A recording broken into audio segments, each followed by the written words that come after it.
तकनीकी ज्ञान में अत्यंत कुशल मैं दानव नामक दानव ने शिव जी की ख्याति को धूमिल कर दिया था। उस स्थिति में भगवान कृष्ण ने शिव जी की रक्षा की। शिव जी की रक्षा किसने की? मैं दानव से भगवान कृष्ण ने। शिव जी महादेव श्रेष्ठ देवता कहलाते हैं। परम विश्वनाथ ठाकुर कहते हैं कि यद्यपि ब्रह्मा को पूर्ण पुरुषोत्तम भगवान की यश का पता नहीं था, किंतु शिव जी को पता था। इस ऐतिहासिक घटना से सिद्ध होता है शिव जी परम ब्रह्म कृष्ण से शक्ति प्राप्त करते हैं। राजोवाच, युधिष्ठिर ने कहा कि मैं दानव ने किस कारण से शिव जी की कीर्ति नष्ट की, कृष्ण ने किस तरह शिव जी की रक्षा की और किस तरह उनकी कीर्ति का पुनः विस्तार किया, कृपया इस घटना को भी मुझे सुनाइए। कितने लोगों ने सुनी है मैं दानव की कथा? नहीं सुनी। तब नारद जी ने कहा, जब देवताओं ने भगवान कृष्ण की दया से सदा शक्तिशाली बने रहते हैं और से असुरों से युद्ध किया तो असुर हार गए, इसलिए उन्होंने महान असुर मैं दानव की शरण ग्रहण की। सारे असुर किसकी शरण में गए? मैं दानव की शरण में। असुरों के महानायक मैं दानव ने 3 अदृश्य आवास तैयार किए। अदृश्य आवास, उनका घर कैसा रहेगा? घर 3 जगह जहां से कभी घर दिखेंगे, घर होंगे पर दिखेंगे नहीं, और उन्हें असुरों को सौंप दिया। ये तीनों आवास कैसे थे? सोने, चांदी और लोहे के बने विमान के जैसे थे। सोने, चांदी और लोहे के बने हुए क्या थे? विमान थे, और उनमें अपूर्व साज सामग्री थी। हे राजा युधिष्ठिर, इन तीनों आवासों के कारण असुरों के सेनानायक देवताओं से अदृश्य हो गए थे।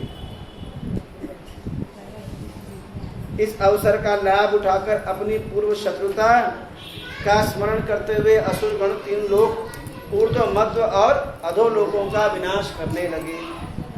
तत्पश्चात असुरगण कुछ लोगों को तहस नहस करने लगे तो उन लोगों के शासक शिव जी के शरण में आए और उन्होंने कहा कि हे प्रभु, हम 3 लोक के वासी देवता विनष्ट होने वाले हैं, हम आपके अनुयायी हैं, कृपया हमारी रक्षा करें।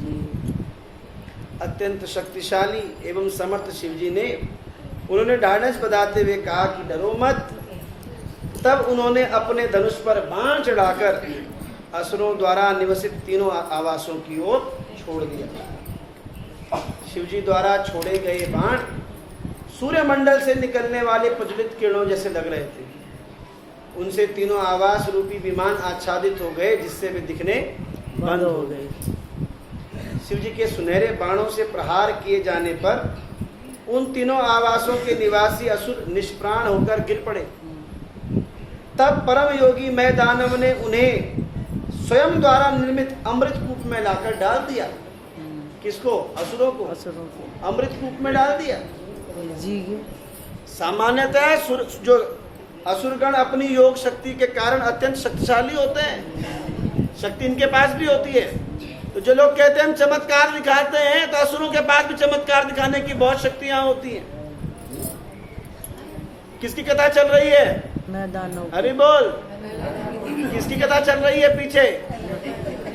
माता जी, कौन से दानव की कथा चल रही है? मैं दानव की। मैं दानव, मयासुर, यानी मैं दानव, मैं हूँ दानव।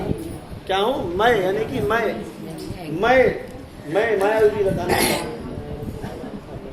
योगिनामापि सर्वेषां मद्गतेन्तरात्मना श्रद्धावान् भजते यो मां समे युक्त तमो मतः। समस्त योगियों में जो योगी अत्यंत श्रद्धा पूर्वक मेरी शरण में रहता है और भक्ति पूर्वक मेरी पूजा करता है, वह योग से घनिष्ठता पूर्वक मुझसे जुड़ा रहता है और सर्वोच्च होता है। योगी का असली उद्देश्य क्या है? भगवान कृष्ण की शरण ग्रहण करना, भगवान पर अपने ध्यान को पूरी तरह एकाग्र करना और भगवान का चिंतन करना। ऐसी सिद्धि लाभ के लिए मनुष्य को हठ योग करना होता है। तब उस योग से अभ्यासकर्ता को किंचित अभूतपूर्व योग शक्ति प्राप्त होती है। किंतु असुरगण भगवान के भक्त न बनकर योग शक्ति का उपयोग किसके लिए करते हैं? इंद्रिय तृप्ति के लिए। जैसे सब लोग योगा करते हैं ना, पार्क में योगा करते हैं, सब लोग जाते हैं, किस लिए योगा करते हैं? निरोग शरीर को निरोगी करने के लिए। वह योगा नहीं कहलाती। योग पतंजलि ने भी योग इस शरीर के लिए नहीं दिया। पतंजलि ने अष्टांग योग किस लिए दिया? यम नियम आसन आहार, फिर आसन के बाद क्या आता है? ध्यान, फिर धारणा और फिर समाधि। समाधि तो पहुंचना है। समाधि किसकी लगानी है? भगवान की। समाधि भोले बाबा ने किसकी समाधि लगाई? कृष्ण की। ठाकुर जी के ध्यान में रहते हैं। तो जो योगाभ्यास करते हैं, योगाभ्यास किस लिए करना है? योग मतलब होता है जोड़। जोड़ को कहते हैं योग। गणित में योग मतलब योग करो मतलब जोड़ो। अपने आप को भगवान से जोड़ना है। किसके द्वारा? भक्ति के द्वारा।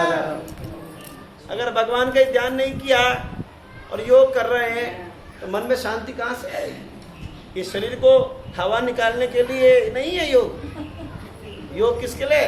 कितने भी योगा कर लेंगे हम, और अगर भगवान से नहीं जुड़े तो केवल शरीर ठीक रहेगा, आत्मा कभी ठीक नहीं रह सकती।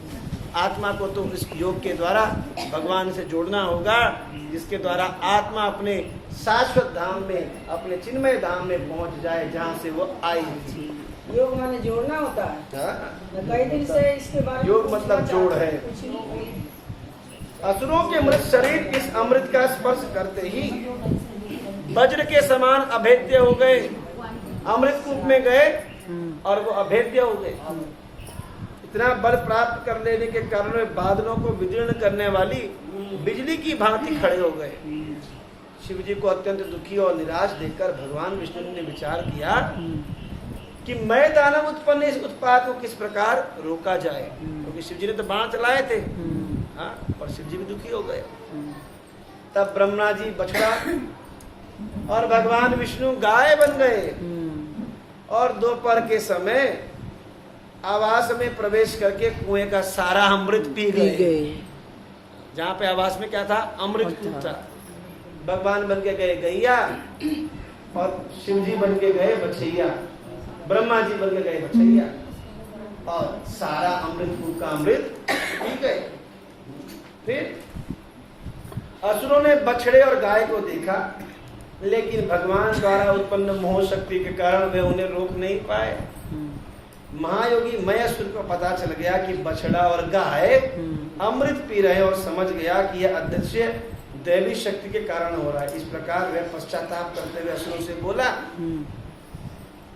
जो अपने दूसरों के और अथवा दोनों के भाग्य में भगवान द्वारा निश्चित कर दिया गया है, उसे कोई भी कहीं भी मिटा नहीं सकता, चाहे वो देवता, असुर, मनुष्य या अन्य कोई क्यों ना हो। देखो, असुर है तब भी उसे पता है कि जो लिखा होए वही जो राम रची राख्या को करे तरह का बड़ा आदेश।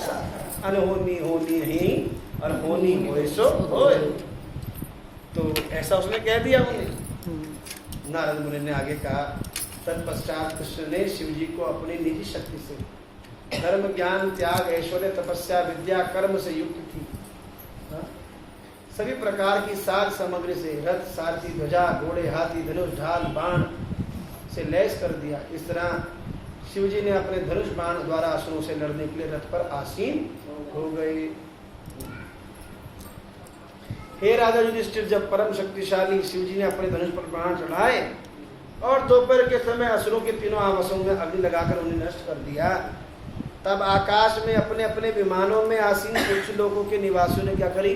दुंदुभियां बजाई, देवताओं ने पुष्पों की वर्षा करी, अप्सराएं नाचने लगी। हे राजा युधिष्ठिर, इस प्रकार शिव जी क्या कहलाते हैं? त्रिपुरारी कहलाते हैं। क्या कहलाते हैं? त्रिपुरारी। क्योंकि उन्होंने असुरों की 3 पुरियों को भस्म किया था। पता लगा त्रिपुरारी क्यों कहते हैं? त्रिपुरारी यानी कि 3 पुरियों को नष्ट करने वाले त्रिपुरारी। आज ही सुना बहुत व्याख्या जहाँ थे गए थे वही है। ब्रह्म समेत समस्त देवताओं से पूजित होकर शिव जी अपने धाम लौट आए। यद्यपि भगवान कृष्ण मनुष्य के रूप में प्रकट हुए थे, फिर भी उन्होंने अपनी शक्ति से अनेक असामान्य और आश्चर्यजनक लीलाएं संपन्न की। उन महान संत पुरुषों द्वारा जो कुछ कहा जा चुका है, भला मैं उससे और अधिक क्या कह सकता हूँ। प्रत्येक व्यक्ति अधिकृत सोच से भगवान के कार्यकलापों के श्रवण मात्र से शुद्ध हो जाता है। इससे आगे मैं क्या कह सकता हूं? क्या भगवान के कार्यकलापों को आधिकारिक स्रोत से सुनना चाहिए। आधिकारिक स्रोत क्या है? मनगढ़ंत कहानियों से नहीं, शास्त्र अधिकार शास्त्र सम्मत, शास्त्र में जो है उसके द्वारा सुनेंगे तो क्या होगा? हमारा उद्धार हो जाए। इस प्रकार नारद जी ने क्या सुनाया? युधिष्ठिर महाराज को भगवान की कथा सुनाई। सुखदेव गोस्वामी ने कहा कि प्रहलाद महाराज जिनके कार्यकलाप और चरित्र की पूजा और चर्चा ब्रह्मा श्री जैसे महापुरुष करते हैं, उनके विषय में सुनने के बाद सर्वाधिक आदरणीय राजा नारद ने अत्यंत प्रसन्न मुद्रा से फिर पूछा। क्या पूछा? भगवन् श्रोतुम इच्छामि नृणाम धर्मम सनातनम वर्णाश्रम चाचार्युतम यत्पुमान विन्दते परम। महाराज युधिष्ठिर प्रहलाद के गुणों को सुनकर अत्यंत प्रसन्न हुए। अब उन्होंने नारद मुनि से मनुष्य के वास्तविक धर्म और वर्णाश्रम धर्म के विशेष लक्षणों के विषय में जिज्ञासा प्रकट की। जो मानवीय सभ्यता